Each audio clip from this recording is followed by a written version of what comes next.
warahmatullahi wabarakatuh. Ya kuke a gida, ya gari, ya aiki, to da fatan kuna cikin ƙoshin lafiya. To a yau kamar yadda kuke gani za mu yi kunafa.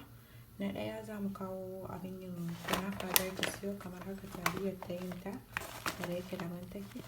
Wanda na siyo zan yi amfani da wannan ne.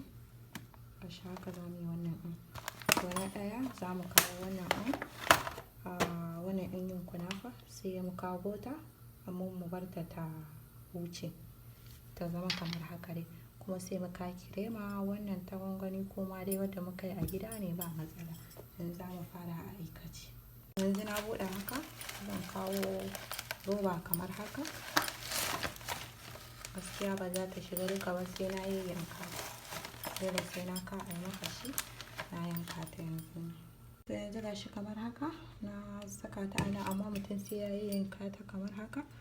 Yayyanka ta da almakashi duk ta daina wannan za ta zo ita tsawo ne da ita, to tsawon ba zai bar ki aikin yadda ya kamata ba.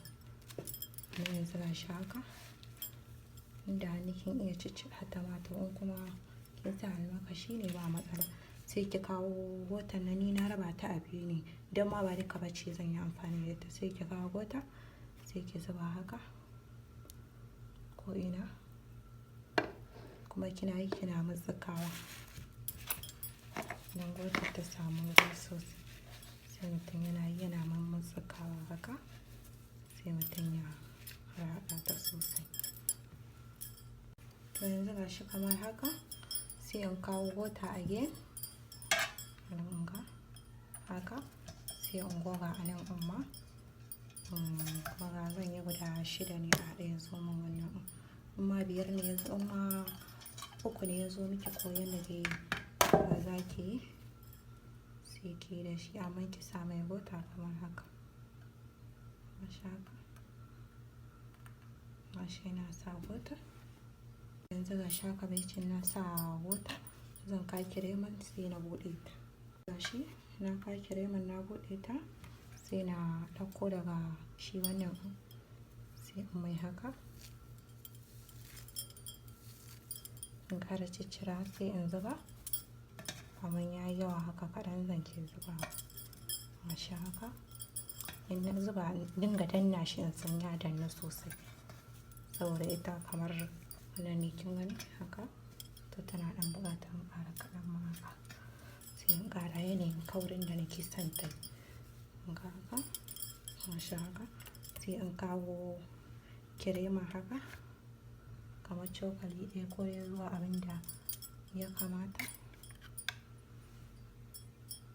Gashi haka a gani sai in ƙara ɗorawa a kai, in ƙara ɗauko wannan ɗin sai in ƙara sawa haka in ke dannawa. Kar ki ga wai in kin danna wannan ɗin zai yi sama, kirema za ta yi sama, ba za ta yi sama ba.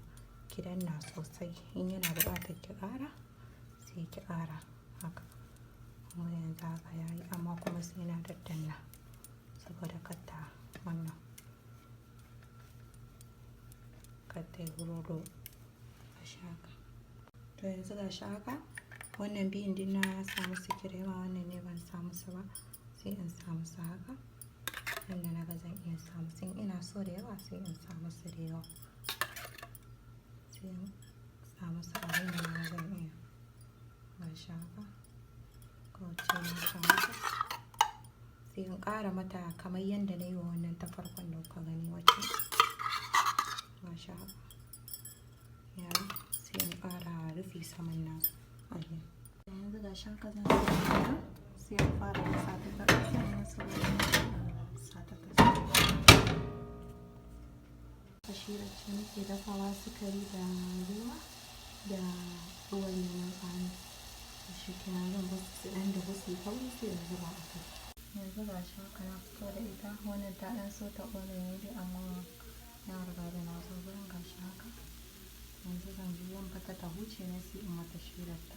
To yanzu gashi kamar haka sai yanzu in zuba shira a kai haka, sai yanzu zuba ta duka a kai. To yanzu gashi haka na kammala ta haka. To da zan sa mata gyaɗa ne, to kuma ban samu gyaɗar soyayya ba in zuba a kai, ban samu ba. To abin da mutum ya samu da shi zai yi aiki tunda dai an kammala ta wallahi alhamdu. To gashi wannan yau shine muka yi kunafa.